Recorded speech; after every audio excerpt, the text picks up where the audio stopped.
So let's talk about what happens when people stop being silent. We talk through the lie. We walk through the damage.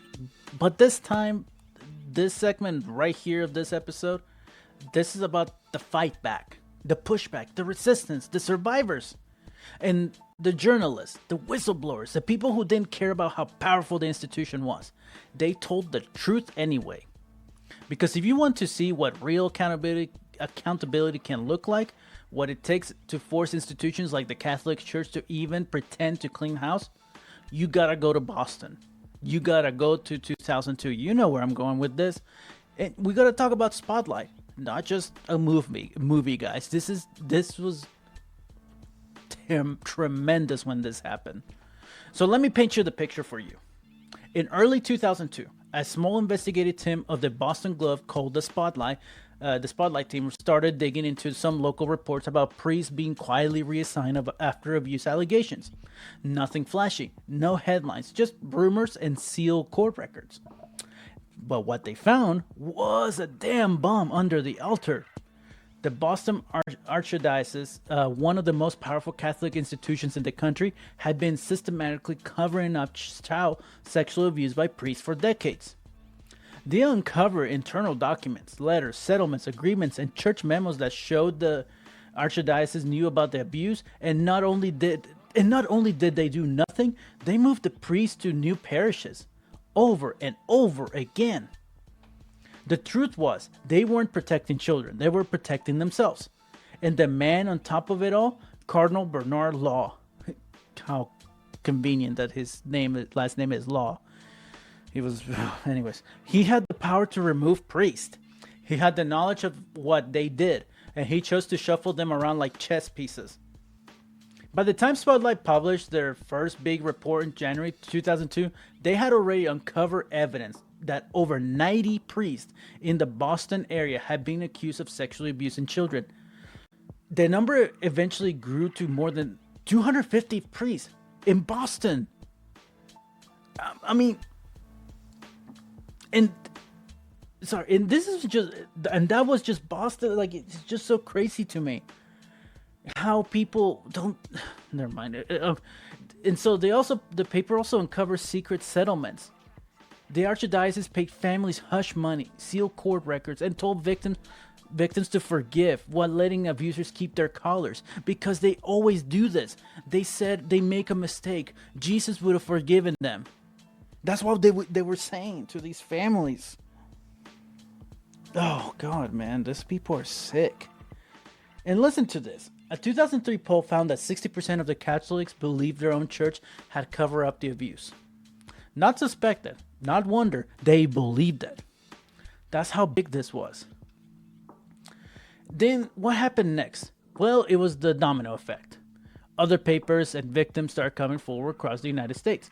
In Philadelphia, Chicago, Los Angeles, Phoenix, Milwaukee, you name it. Then it spread globally. Ireland launched a massive inquiry. Germany investigated Catholic boarding schools. Australia created a national commission. Chile, Poland, Canada all found patterns of abuse and cover-up stretching back decades. And the Vatican tried to play defense. Pope John Paul II called the allegations sensationalized. It wasn't until the evidence became undeniable that church officials started offering weak apologies, always carefully worded to avoid admitting full responsibility. And what happened to Cardinal Bernard Law, by the way? Did he go to jail? You know this. Come on, guys. No, of course the fuck he didn't. He resigned the Archbishop of Boston, and he was rewarded with a cushy ceremonial position in Rome, appointed by the Pope himself. You want to talk about accountability? It's like, that's the system. Protect your image, relocate the guilty, and punish the brave. The brave are the people coming forward. It's just like, the more when I researched this thing, guys, it was so. I am rereading my script and my talking points about this, and it's just so. It makes me so angry. Anyways, let's move on. Let's keep going. And I want to take a minute here and shift to the focus to the people who matter most in this story. The survivors. because none of it would have come to light without them.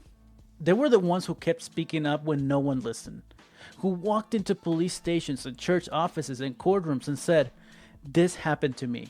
This man did this. I was a child and no one protected me." And what did they get? Shunned by their own congregation, branded as liars, gaslit into silence, paid off and told to disappear. Go fuck themselves is what they're saying. Some of them suffer in silence for 30, 40, 50 years. Some of them didn't live long enough to see the church admit what it did. So if you want to talk about faith, start there. The faith it takes to speak out when no one believes you. Now, in fairness, there were churches that tried to change. After the scandal exploded, some dioceses implemented mandatory reporting policies, zero tolerance rules for clergy, background checks, independent review boards. Good for them. That was the bare minimum. I mean, you read that and it's like, teachers have to do so much more to be able to teach. And this is so annoying to see this. Like, I get it. I know we have to do this because our job is, we're surrounded by students. And I get it. I know why we're doing this. But man, these people are so, oh God. All right, anyways, it's just so annoying, like, to see the obvious fact and people still say it's fake news. All right, but so anyways, so let's be real. Most of that came after public exposure, not during, but they made these changes after the public exposure, not before, not out of conscience, but it was out of crisis management, and some churches use it as PR more than reform. Here comes the favorite one. The Southern Baptist Conventions, for example, promised reform after the abuse report in 2022. But just a year later in 2023, survivors were already calling them out for not releasing names, not enforcing background checks, not removing abusive pastors. Oh, shocking. So yeah, some churches change policy, but very few change culture.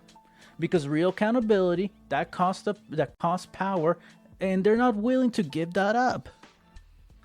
And let's talk about what will real accountability look like. Because we've been lied to for so long, people forget what justice even means in these cases. It would mean, here's what justice will mean: fully eliminating statutes of limitations for child sexual abuse, mandating reporting laws with no religious exemptions. If a clergy member hears about abuse, they report it. Creating a federal database of clergy abuse with public access. Listen, if there's a child predator, they have to go around and tell it. If they move to a neighborhood, they have to tell everybody they're a sexual predator or whatever that is. Why are these predators in churches are the exception? Why? Anyways, then requiring every church that receives tax exemption to implement external audits and child safety reviews. Opening a RICO investigation, RICO, into the institution with patterns of cover-up, because this isn't just sin, it's organized crime. And above all, listening to the survivors, compensating them, and believing them. Okay? Don't give me this shit that's like, well, why did it take so long? If this would have happened to me, I would have said something. No, you wouldn't. And I hope that never happens to you or to any of your children. That you trust them with someone in the church and they get abused. I hope that never happens. Stop gaslighting these people. Stop believing these churches' lies. And so here's what I'm going to leave you with, because I've gone off the rails here. There are two kinds of faith. There's the faith that demands silence, the kind that tells you to sit down and pray it away, that says speaking out is betrayal, that pretends tradition is more sacred than truth. And then there's the faith that burns, the kind that says, this was wrong and I'm not afraid to say it. The kind that stands in front of the pulpit and says, no more.